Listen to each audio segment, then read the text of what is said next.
Hola, doctor, buenas tardes.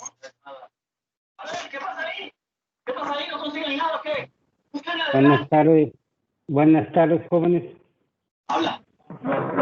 Buenas tardes, Buenas doctor. tardes. Buenas tardes. Buenas tardes. Ok. Que andan con problemillas con eso. A ver, ok. Ya estamos todos, ¿verdad? Creo que ya. Faltan como dos, pero Bueno, vamos a iniciar pues. El siguiente punto a evaluar en el electrocardiograma es lo que conocemos como deflexión intrinsecoide. La deflexión intrinsecoide nos representa el tiempo que se requiere para la difusión del impulso desde el endocardio hasta el epicardio. Y en la clínica, una aproximación de este tiempo se logra midiendo desde el principio del complejo QRS, ya sea que inicie con una onda R o que inicie con una onda Q, y hasta el pico de la onda R. Supone que aquí en el pico de la onda R es cuando me está indicando que el proceso de despolarización ya llegó hasta el epicardio. Entonces, normalmente, bueno, aquí, perdón por la diapositiva, está al revés, pero repito, hacemos una línea imaginaria de la parte más alta de la onda R, la bajamos y medimos la distancia que hay de esta línea hasta el inicio del complejo QRS.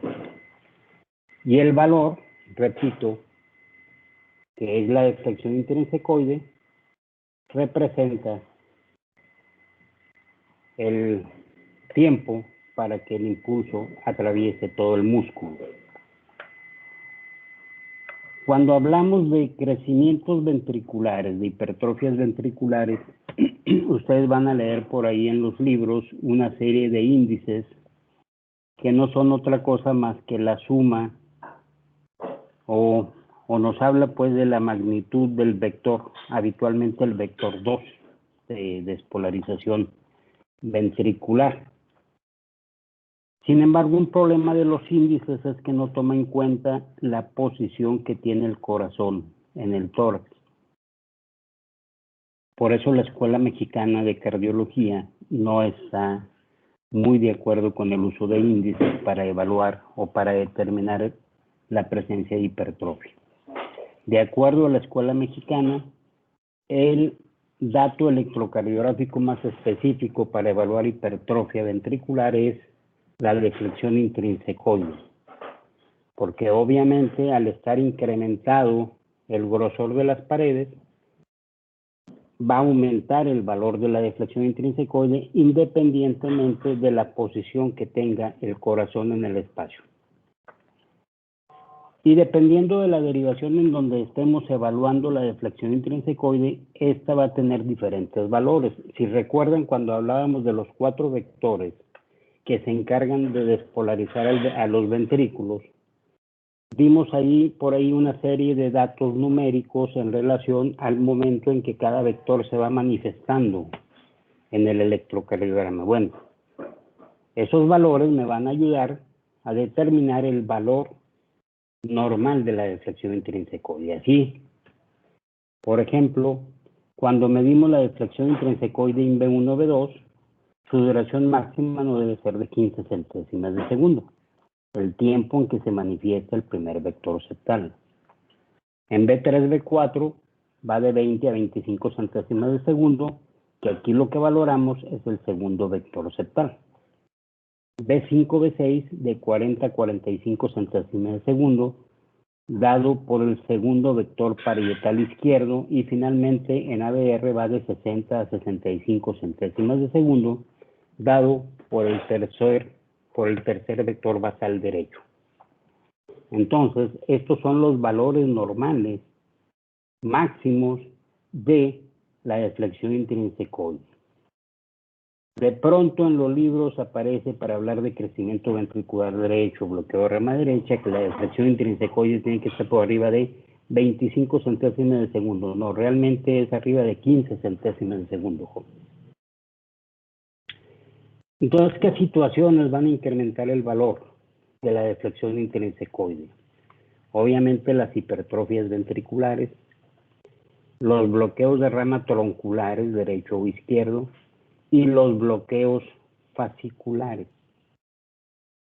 Recuerden que tanto la rama derecha como la rama izquierda tienen diferentes fascículos. Lo más estudiado es para la rama izquierda, ¿sí? Y en la mayoría de los libros les hablan de un fascículo anterior, un fascículo posterior, pero también existe un fascículo intermedio.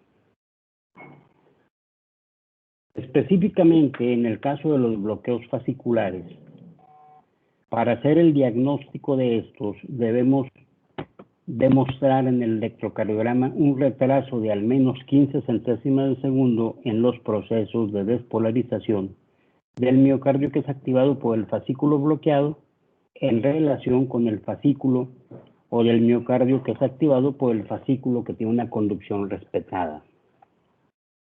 Y en el electrocardiograma pues es muy fácil hacer el diagnóstico de un bloqueo fascicular. Una clave es, por ejemplo, cuando tengo un bloqueo del fascículo anterior de la rama izquierda, o de alguna de las ramas, perdón, izquierda o derecha, la imagen del complejo QRS en ABL y D1 va a ser habitualmente de tipo QR, va a empezar con una pequeña negatividad. Por el contrario, en D2, en D3 y en ABF, el complejo QRS es de predominio negativo, pero siempre empieza con una pequeña positividad. Luego entonces, si comparamos el valor de la deflexión intrinsecoide en BL, que está activando a miocardio, en este caso por el fascículo anterior de la rama izquierda, o de alguna de las ramas que está bloqueado, contra miocardio activado por el fascículo posterior que está respetado, vemos claramente si este empieza con una negatividad y este con una positividad, obviamente aquí la deflexión intrinsecoide es mayor, tarda más tiempo en alcanzar la punta de la onda R que en este caso. Entonces con eso decimos, bueno, es un bloqueo del fascículo anterior. Dependiendo de la severidad del bloqueo, como en cualquier bloqueo que se suscita en el sistema específico de conducción, pues los bloqueos fasciculares también se dividen en diferentes grados. Dependiendo del grado de bloqueo, de la severidad, será la dirección del eje eléctrico. Entonces, en los bloqueos de primero o segundo grado, el eje eléctrico está más o menos a menos 30, menos 40 grados, y en cambio en los bloqueos de tercer grado, el eje eléctrico se desvía más allá de menos 45 grados. Entonces, los dos criterios para definir la presencia de un bloqueo fascicular, en este caso un bloqueo fascicular anterior de tercer grado, es una desviación extrema del eje, más allá de menos 30 grados, en este caso a menos 60, y la presencia de un complejo de tipo QR en ABL y RS en BF. ¿Sí? Cuando el bloqueo es del fascículo posterior, entonces el eje se desvía hacia la derecha, más allá de 110 grados, cuando es un bloqueo avanzado, más allá de 120 grados, y en este caso la imagen del complejo QR es exactamente opuesta a la que tenemos aquí. Ahora la imagen RS, R pequeña, S profunda, la vemos en D1BL, y la imagen QR la vemos en D2, C3 y ABF. ¿Ok? Sí. En la mayoría de los libros de electrocardiografía nos hablan o nos dicen que los bloqueos pueden afectar a un solo fascículo, pueden afectar a dos fascículos, pueden afectar a tres fascículos. Y habitualmente ellos nos dicen que un bloqueo bifascicular es aquel que combina un bloqueo de rama derecha, como vemos aquí, las orejas de conejo, RS, R' en B1, con un bloqueo fascicular anterior o fascicular posterior de la rama izquierda. De nuevo, la Escuela Mexicana de Cardiología está en contra de esta definición. Ellos definen a la combinación de un bloqueo de rama con bloqueo del fascículo y alguno de la rama izquierda como bloqueo bilateral. Ellos dicen que para hablar de un bloqueo bifascicular debemos tener por fuerza bloqueo a diferentes niveles pero de una misma rama. Es decir, puedo tener un bloqueo de la rama derecha de las de His a nivel troncular y un bloqueo de alguna de sus ramas o de alguno de sus fascículos, pero de la misma rama derecha. O un bloqueo de la rama izquierda en el tronco, más un bloqueo fascicular anterior o posterior izquierdos, o bien la alternancia de bloqueos fasciculares anterior y posterior, etc. O bien también cualquiera de estos con un bloqueo a nivel del fascículo septal. Entonces, Escuela Mexicana, el bloqueo bifascicular tiene que estar del mismo lado. Ese es el criterio. Y de pronto por ahí en los libros nos decían, bueno, si combinamos bloqueo de rama derecha más alguno de los fascículos de la rama izquierda más una prolongación del intervalo PR, un bloqueo de primer grado, entonces hablaríamos en teoría de un bloqueo trifascicular. Sin embargo, esto no es tan cierto, puesto que la mayoría de los bloqueos AB de primer grado, el bloqueo se instala en el nodo AB. Para poder definir a estos pacientes con bloqueo AB de primer grado como parte de un bloqueo trifascicular, tenemos que meter al paciente al laboratorio de electrofisiología, insertar cables dentro del corazón y medir la conducción, los diferentes subgrupos o subsegmentos de conducción que constituyen al intervalo PR. Y en este caso solo hablaremos del bloqueo trifascicular cuando el segmento que esté incrementado sea el HB, es decir, el que nos indica cómo se está llevando la conducción del impulso a nivel del His o por debajo del His. Y les voy a encargar de tarea que busquen por ahí cuando podemos hablar de bloqueo tetrafascicular. Entonces realmente, ok, bueno. Ya hablando de alteraciones de ondas y complejos, primer punto a recordar, bueno, vamos a ver onda P, QRS, STT, onda U, etcétera, etcétera. En la P ya sabemos, tenemos que ver por un lado su polaridad, por otro lado su altura, su anchura, su eje, etcétera, etcétera. En cuanto a la altura y la anchura de la onda P, normalmente no debe medir más de 2.5 milímetros, tanto, o sea, no, más de 2 cuadritos y medio, tanto de altura como de anchura. Cuando mide más de 2 cuadritos de altura, habitualmente nos enfrentamos a un crecimiento auricular derecho. Cuando mide más de 2 cuadritos y medio de anchura, pues habitualmente nos estamos enfrentando ante un paciente que tiene crecimiento de la aurícula izquierda. Causa más frecuente de crecimiento auricular izquierdo, la valvulopatía mitral. Por eso habitualmente en los libros, cuando tenemos el dato que me indica que hay un crecimiento auricular izquierdo, habitualmente le ponemos el nombre o el apellido de P mitral. Por otro lado, la causa número 1 de crecimiento de aurícula derecha son los problemas adquiridos a nivel pulmonar, las neumopatías. Por eso, habitualmente cuando tenemos datos de crecimiento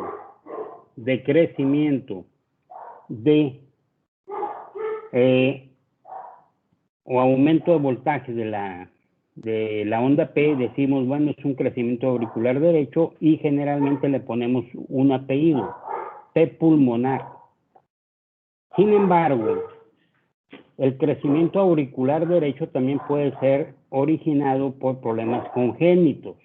Entonces, Hay una P pulmonar, que es lo más común, pero también hay una P congenital. La forma de diferenciar una P pulmonar de una P congenital es a través del eje de la onda P. Cuando el eje de la onda P se dirige hacia la derecha, a 60 o más grados, decimos que el origen es pulmonar, es un problema adquirido, entonces le ponemos el apellido P pulmonar. Cuando el eje de la P está desviado hacia la izquierda, entonces le ponemos el apellido de P congenital. Vean este ejemplo. Aquí tenemos una P aumentada de voltaje, sin embargo su eje está a 38 grados. Decíamos, normalmente el eje de la P en el plano frontal se encuentra en más 54 grados. Entonces aquí podemos decir que el eje de la P está desviado a la izquierda, por lo tanto, este crecimiento auricular derecho está dado por un problema congénito. En este caso, esta chica, Miranda, tiene un problema que se conoce como enfermedad de Epstein. Como ustedes saben, en la enfermedad de Epstein, el problema es que la inserción de la válvula tricúspide está muy por debajo, más hacia la punta de los ventrículos que lo que normalmente debe estar. Entonces, funcionalmente, tengo una aurícula derecha muy grande con un ventrículo derecho muy pequeñito.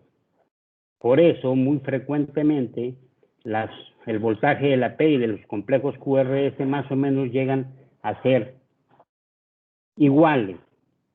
Y de hecho, pues para recordarnos en cierta forma esta patología, esta onda P recibe un nombre específico que se conoce como onda P en Himalaya.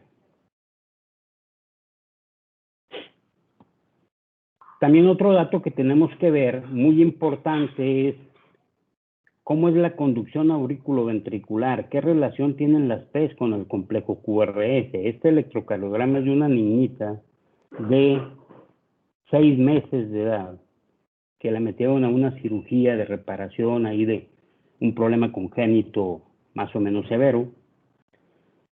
Entonces, resulta que cuando sale, bueno, se le pide interconsulta de electrofisiología pensando en la presencia de un bloqueo auriculoventricular. Sin embargo, aquí lo que llama la atención, vean cómo la onda P, conforme van pasando los impulsos, se va acercando al complejo QRS.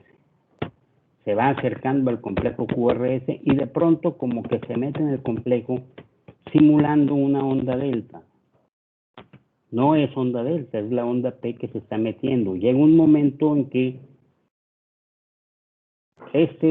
el foco del nodo hace que el foco del nodo sinusal, el foco del nodo AB, aumenta su frecuencia de disparo y hace que el foco del nodo sinusal empiece a disminuir su frecuencia de disparo.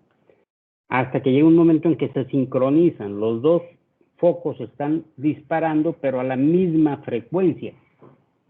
Y como el complejo QRS es de mayor voltaje, pues la onda P queda enmascarada por el complejo. Este paciente realmente lo que tiene es una enfermedad del nodo sinusal.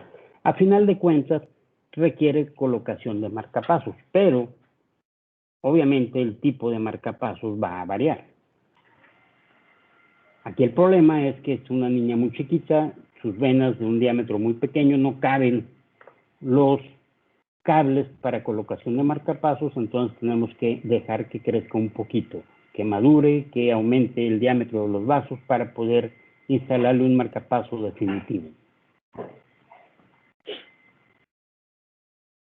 Un problema o una situación muy común a la que nos enfrentamos es que cuando hablamos de hipertrofia ventricular, por lo general pensamos en un crecimiento de toda una cavidad. Hipertrofia ventricular izquierda, está crecido todo el ventrículo izquierdo. Hipertrofia ventricular derecha, está crecido todo el ventrículo derecho. Señores, señoritas, eso no es cierto. Dependiendo de la patología que me esté generando el aumento de grosor de la pared, pues va a ser el sitio que se hipertrofie. Entonces la hipertrofia puede ser global o puede ser segmentaria. Cuando hablamos de hipertrofia ventricular derecha, pues es importante que sepamos de acuerdo a la colocación de las derivaciones, ¿qué parte del ventrículo derecho estamos evaluando?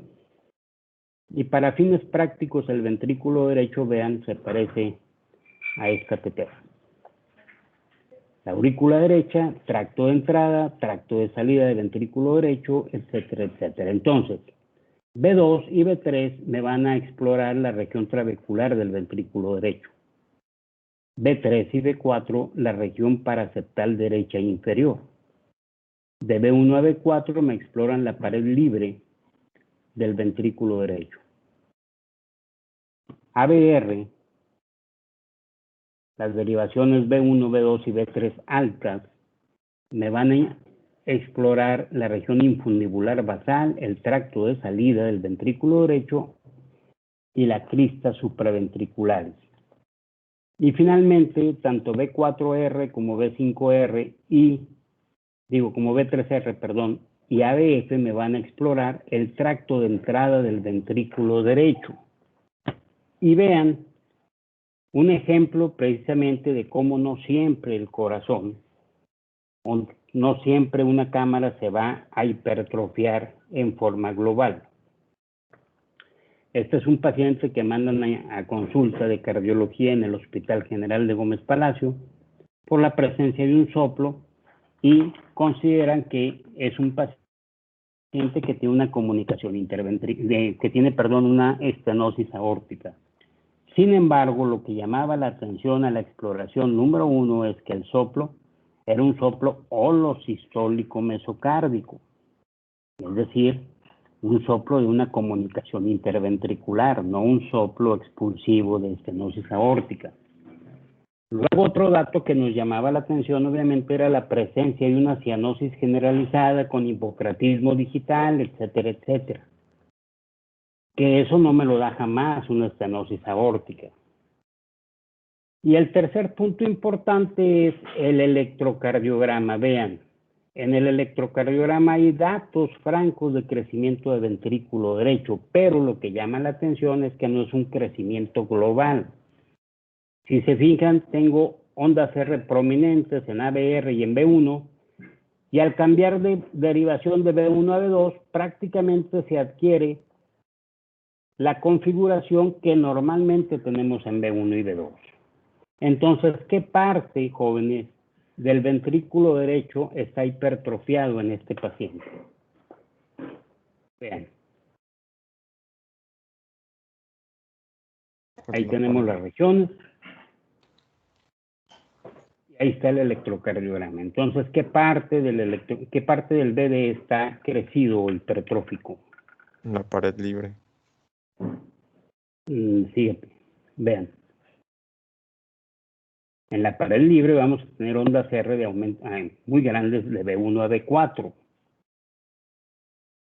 Tengo aquí una R muy grande en B1, pero en B2 ya se normaliza.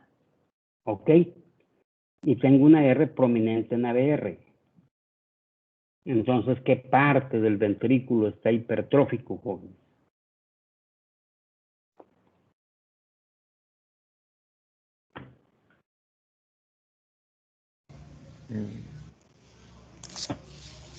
La región infundibular. La salida del ventrículo derecho. El tracto de salida del ventrículo derecho.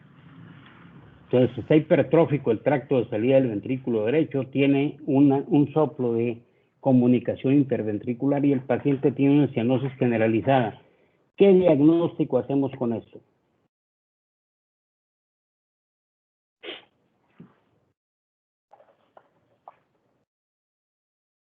Cianosis, CIB, hipertrofia del tracto de salida del BDI.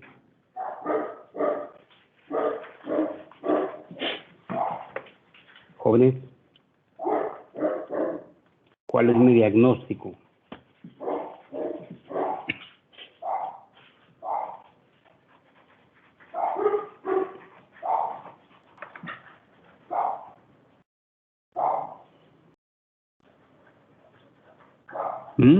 ¿No?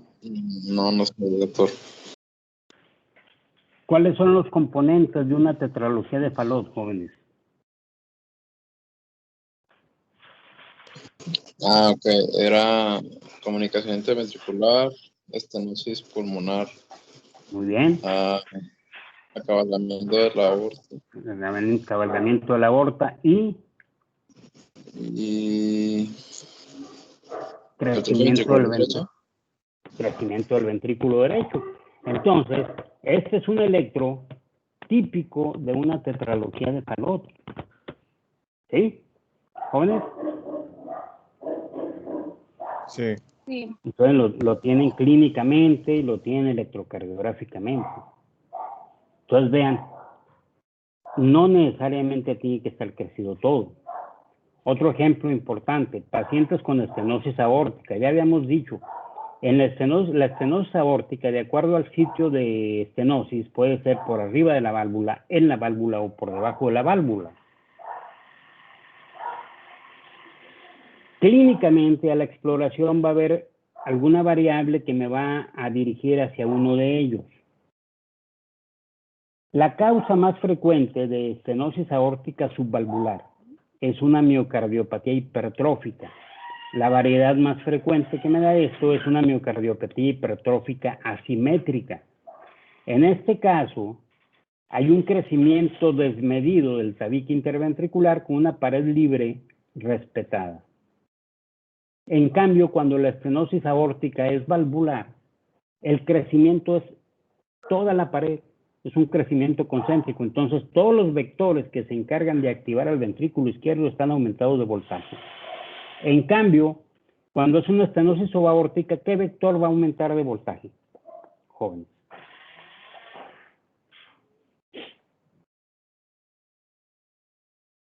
Ya dijimos ahorita quién está hipertrófico. Serían las derivaciones más cercanas a la izquierda, ¿no? Como B4. O sea, ¿qué vector está incrementado? En la estenosis subaórtica, ¿cuál vector incrementa su voltaje?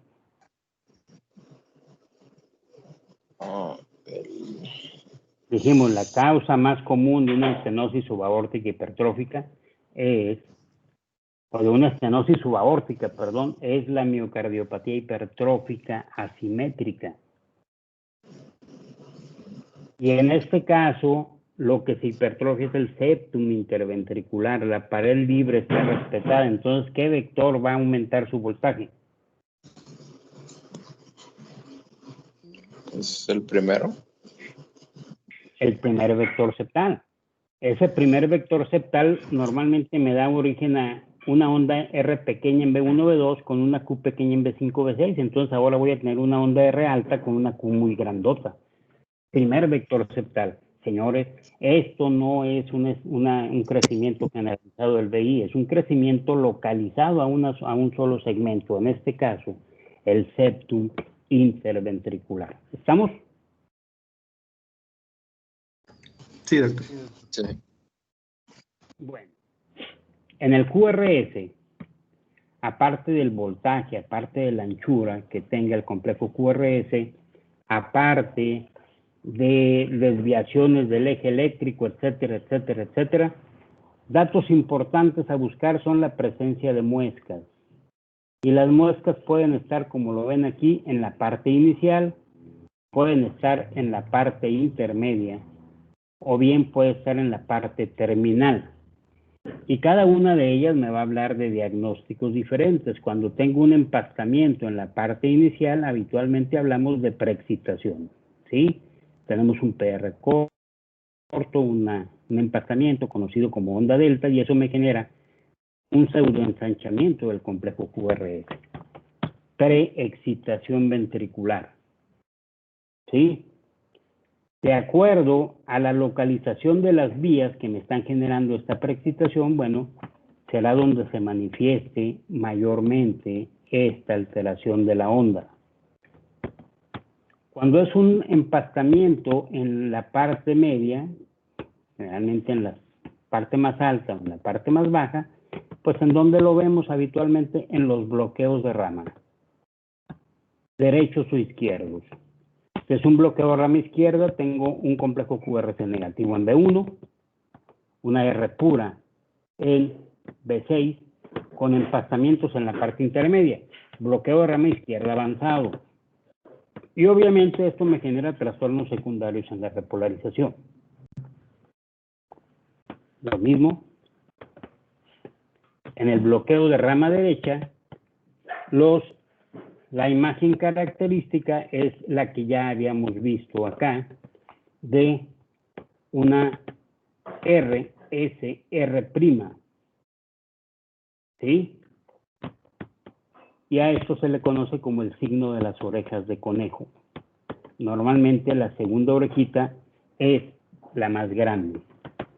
Cuando la primera orejita es más grande, pues esto ya me habla de alguna patología asociada. Y en el caso de los empastamientos en la fase terminal, pues pueden estar dados por dos cosas.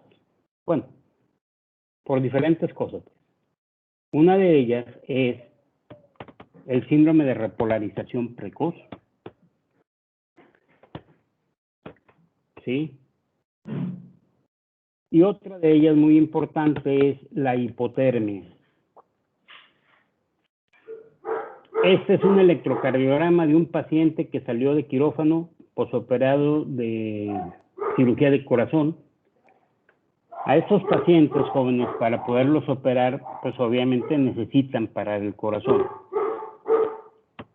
Y las dos cosas que utilizan para parar el corazón es primero una solución cardioplégica, es decir, una solución rica en potasio.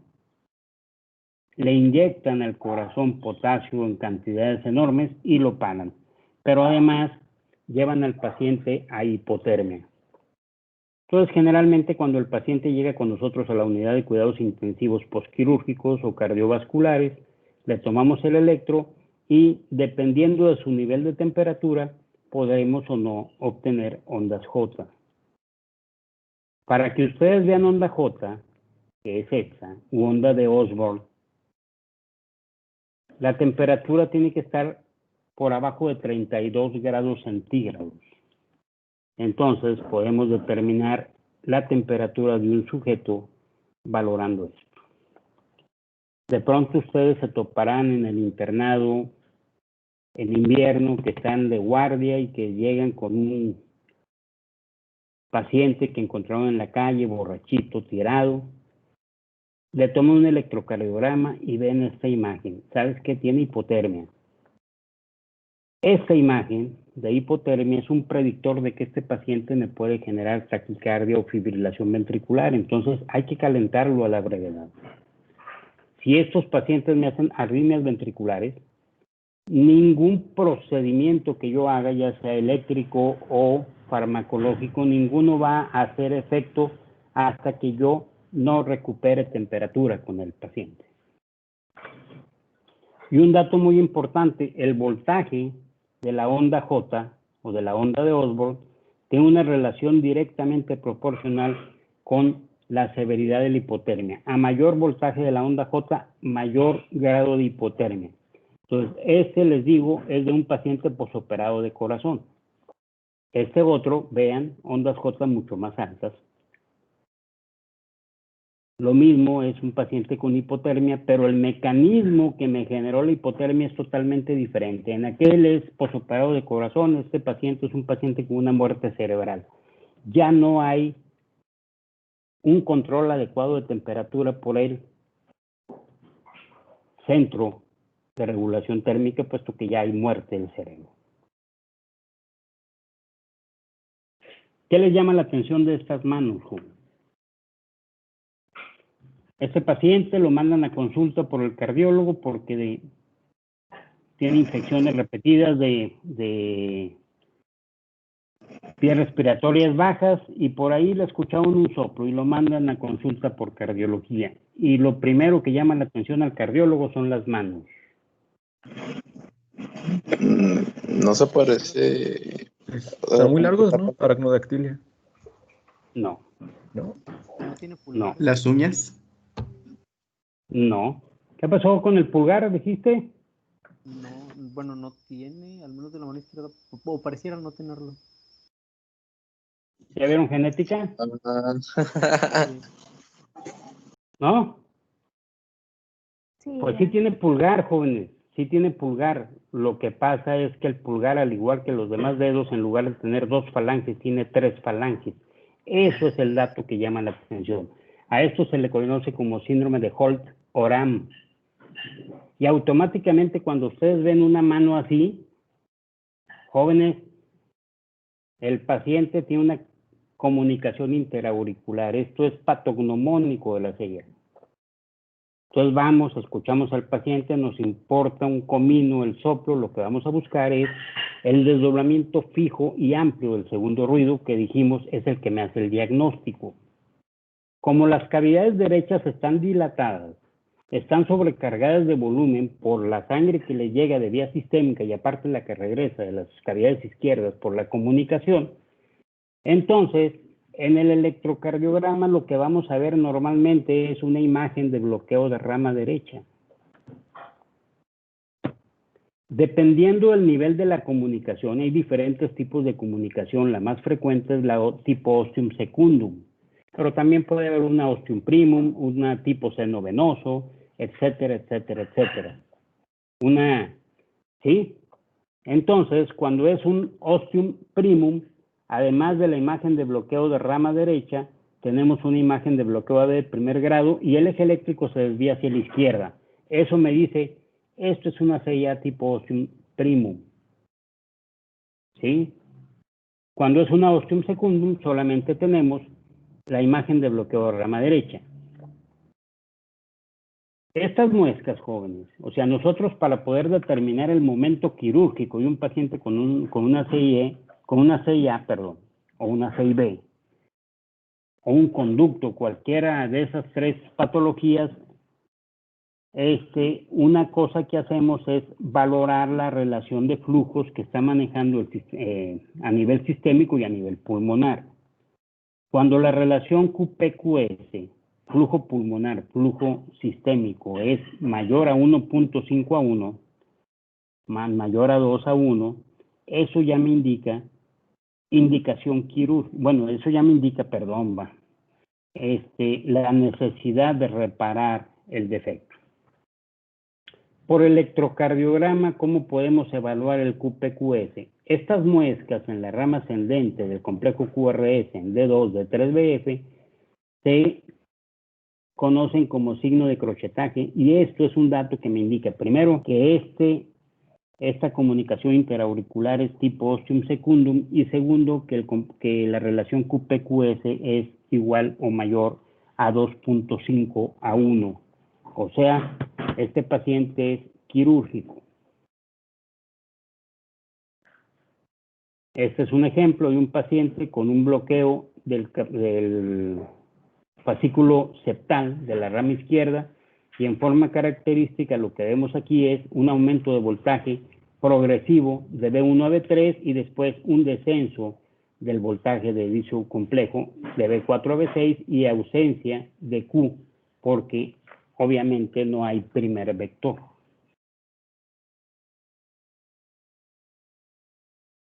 Un bloqueo ya no en la rama sino a nivel distal. Esto es de lo más raro que pueden ver, un paciente que nos llegó allá a la unidad coronaria con esta imagen aquí que parece una escalerita que me indica un bloqueo parietal.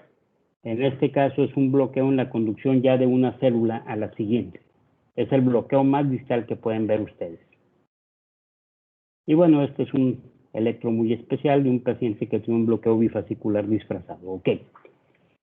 Decíamos, otro dato que podemos encontrar en el caso de estas ondas J también pueden ser por una repolarización precoz. Por mucho tiempo se consideró a este trastorno como una variable de la normalidad. Sin embargo, últimamente se ha visto que algunos pacientes que hacen fibrilación ventricular idiopática, el único dato que tienen en el electrocardiograma es una imagen de repolarización precoz.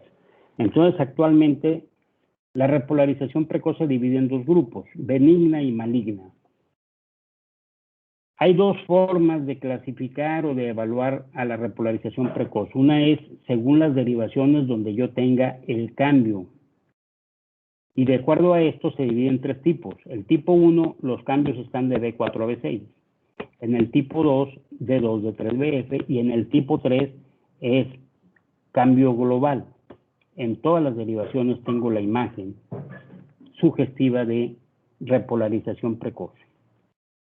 El tipo 1 es benigno y habitualmente me habla de una buena condición física, de pacientes atletas con buena condición física. El tipo 2 y el tipo 3 son malignos. Obviamente el tipo 3 me habla de mayor malignidad. Otra forma de evaluar o de distinguir el benigno del maligno es por las características del ST. En el caso del benigno, el ST es de tipo ascendente, de tal modo que me da una imagen muy parecida a la de una carita sonriente, una carita feliz. En cambio, en el maligno es como una carita enojada. El segmento ST está rectificado. Y vean, precisamente lo que decimos, aquí tenemos cambios de B4 a B6, una repolarización precoz tipo 1 con la imagen de la carita feliz. 100% benigno.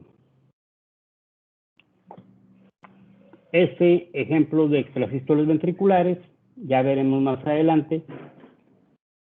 Normalmente, para decidir a qué pacientes con extrasístoles ventriculares les debemos dar tratamiento, bueno, se usaba la clasificación de Laun, pero hace como 60 años se demostró que esa clasificación no servía para nada. Y la causa del por qué no sirve para nada es porque algunos pacientes pueden tener bigeminismo o trigeminismo ocultos y yo los puedo considerar como extrasístoles ocasionales. Ya más adelante veremos cómo puedo yo reconocer al bigeminismo o al trigeminismo ocultos. Este es un ejemplo de un bigeminismo oculto. Con un paciente con una taquicardia ventricular epicárdica. Después vamos a ver el ST. Este es un ejemplo de un infarto con elevación de ST, un equivalente de elevación de ST, se llama signo de Winter, donde tengo un ST de carácter descendente y luego aparece una onda T acuminada de ramas simétricas, etc. ¿Sí? También podemos ver, por ejemplo, este paciente nos pide interconsulta de neurología por un probable infarto agudo de miocardio, por la presencia de ondas T negativas que sugerían isquemia miocárdica. Sin embargo, a través del electro también podemos ver problemas neurológicos. Esto realmente es una onda T neurológica, un paciente con un EBC. ¿Sí? Y una imagen característica es esto. Vean cómo el ST y el TP son prácticamente isoeléctricos y luego viene la onda T invertida que se parece como una gaviotita que va volando. Estas serían las alas y esta es la cabecita de la gaviota que va volando. Entonces, esto realmente, repito, es una onda T de carácter neurológico secundario a un EBC. Ya saben ustedes, el EBC puede tener dos vertientes, puede ser isquémico, puede ser hemorrágico. Habitualmente, los cambios eléctricos son más importantes en el EBC hemorrágico, pero también en el isquémico se da. Un dato importante, bueno, también el corazón, a diferencia de otros órganos, tiene memoria. Vean, esta paciente, Patricia Grimaldo, llegó al hospital, al Club de Leones por una emergencia hipertensiva, una crisis hipertensiva, además en edema agudo pulmonar, se toma el electrocardiograma, se ve una imagen de bloqueo de rama izquierda. Una vez que se controlan las cifras de presión, obviamente desaparece el edema agudo pulmonar y el electro que le toman posteriormente, lo que llama la atención, esta imagen, ondas T invertidas, de B1 a B4. Nada más que si nos fijamos, una característica es que esta onda T sigue exactamente la misma polaridad que tenía el complejo QRS. Así en D1BL, el complejo QRS en el bloqueo de rama estaba positivo, por eso la T es positiva. Está invertido en D3 y precordiales, por eso acá también está invertida. El mayor voltaje del QRS se da en las precordiales mucho más profundo que en D3 y como consecuencia la onda T aquí es más profunda que en D3. Esto se conoce, jóvenes, como memoria cardíaca. Obviamente a la paciente la llevan a un cateterismo y reportan coronarias normales. ¿Sí? Y estas son los criterios de Sbilkin precisamente para hacer el diagnóstico de memoria cardíaca y descartar isquemia. C positiva en ABL, C positiva o isoeléctrica en D1 e inversión de onda T percordial mayor a la inversión de T en D3. Estos criterios tienen 100% de especificidad, 100% de sensibilidad para memoria cardíaca. Un joven, ondas Q también lo consideran como isquémico, pero resulta que este paciente lo que tenía era un azanómalo oculto de inserción posterior, por eso nos daba una onda Q. Después, afortunadamente, hace aquí esta taquicardia, una taquicardia ortodrómica, y bueno, en lugar de llevarse a un cateterismo, a lo que se llevó es una ablación del azanómalo. Un paciente con un infarto, aparentemente aquí sería un infarto de cara anterior, pero si nos fijamos, el supranivel máximo está en B1, B2, bueno, en B1, y conforme me voy alejando hacia B4, va cayendo el supranivel. Esto es un caso raro de un infarto puro del ventrículo derecho, en este caso de la cara anterior del ventrículo derecho. Se toman derivaciones bueno, vean, el monto del supranivel en B1, 7 milímetros, en B4, 3.5 milímetros. Hay un descenso, se toman las derechas y obviamente hay un supranivel importante. Está afectada la cara anterior del ventrículo derecho. Y finalmente, este don Prisciliano llega a la clínica 16 a urgencias por un dolor típico de problema coronario agudo, le toman el electrocardiograma, está en las fases iniciales del infarto, entonces se decide trombolizarlo. Se considera que un infarto con elevación de CT y se decide trombolizarlo. Se toma electros posteriores, vemos franco descenso del segmento ST, hubo reperfusión, logramos abrir el vaso, ¿sí? Seguimos evolucionando. A los 90 minutos la onda T está negativa. Esto quiere decir, abrí el vaso, pero el músculo también está aprovechando el caudal de sangre que yo le estoy dando. Pero de pronto el paciente empieza con molestias torácicas, 5 horas, y aquí empieza a aparecer una onda T bifásica positiva negativa. Dolor torácico, la asociación de dolor torácico y esta onda T positiva negativa en cara anterior se conoce como síndrome de Wellens, y jóvenes me indica, me voy a volver a tapar. No le hacen caso, el paciente sigue con dolor 30 horas, ahí ya los molestó, ya hartos de que se esté quejando don Prisciliano, pues vamos a mandarlo a la clínica 71, y en la clínica 71 llega a la admisión y vean el electrocardiograma. Se tapó. Y aparte, el segmento CT adquiere una configuración especial. ¿A qué les parece esto? ¿Les recuerda algo esta configuración? O sea, el potencial de acción de una célula. Pero más que el potencial de acción, si tú vas al panteón, ¿no? ¿Un sombrero? Una lápida. Una lápida, vas al panteón y ves una lapidita. Esto se conoce como ST en lápida, signo de alto riesgo de mortalidad. El paciente se tromboliza, ya no hay respuesta a la trombolisis y al final desgraciadamente falleció. ¿Por qué? Porque no se le hizo caso a este dato que me estaba gritando, me voy a volver a tapar. ¿Sí? Entonces, hay que tener mucho cuidado, joven.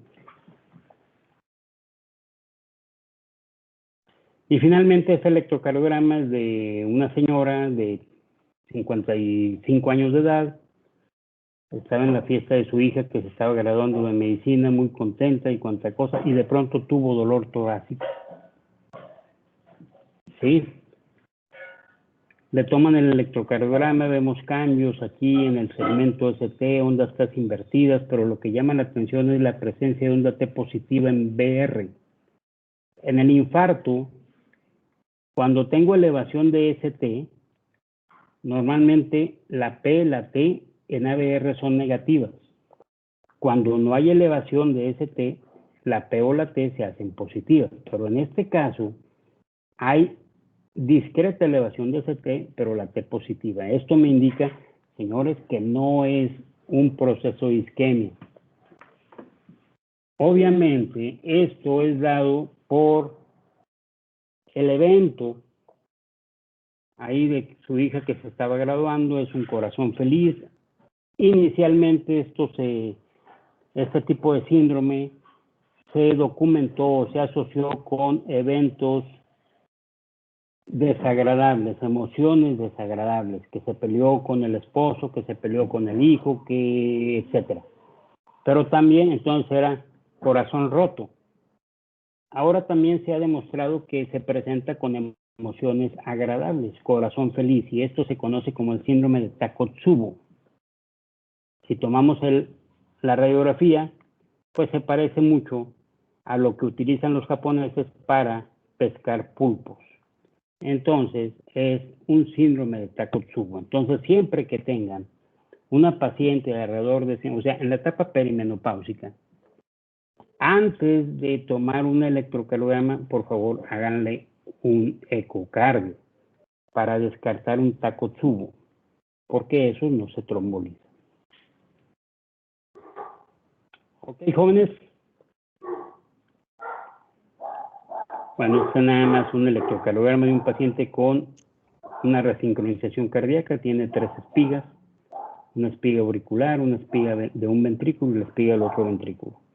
Paciente con una miocardiopatía dilatada, vean el complejo QRS muy pequeñito, una fracción de expulsión de 10%, se le coloca el resincronizador y al mes ya estaba en casi 40% la fracción de expulsión. Hiperrespondedor. Hay un dato que se conoce como el principio del pajar. Este principio dice que cuando estamos buscando una aguja en un pajar, lo ideal es que el pajar esté chiquito. Entonces nos dice que cuando andamos buscando algo escurridizo en el electrocardiograma, usemos el principio del pajar, es decir, busquemos aquella derivación con el complejo QRS más pequeño y seguramente ahí va a estar el diagnóstico. Este paciente llegó a urgencias en un hospital de Estados Unidos con este trazo, ¿sí? Una taquicardia aparente de complejo QRS ancho, y los médicos ahí la catalogaron como taquicardia ventricular, le empezaron a dar manejo, y al final la paciente o el paciente falleció porque nunca hubo respuesta al manejo. Y ellos nunca pensaron el principio. Si se fijan en ABR, que era la derivación con el complejo más pequeño, las flechas aquí me están indicando estas imágenes que corresponden a la espiga de un marcapasos. Esta paciente tenía un marcapasos que disfuncionó y entonces empezó a estimular una frecuencia por arriba de 400 por minuto. A esto se le llama como marcapaso corredor. Si los médicos hubieran utilizado el principio de pajar, hubieran detectado esta anomalía y lo único que hubieran hecho era desactivar el marcapaso. En este caso, abro la bolsita donde está el generador. Si no tengo un tornillo para desatornillar, pues ni modo, corto el cable y ya después veré. Pero con esa simple maniobra, la paciente hubiera seguido viva. Como no utilizaron el principio del pajar, consideraron que era una TB, entonces la paciente al final de cuentas falleció por una mala lectura del electrocardiograma. Bueno, jóvenes, esta es una imagen de mi alma mater, del Instituto Nacional de Cardiología. No sé si tengan alguna pregunta.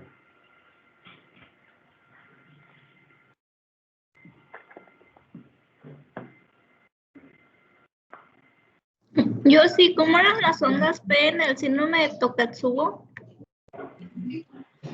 Las ondas T, o sea, tengo onda T positiva en ABR con supranivel del ST.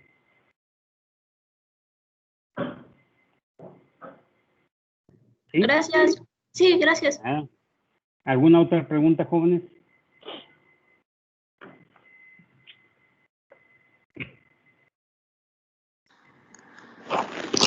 Creo que no, doctor.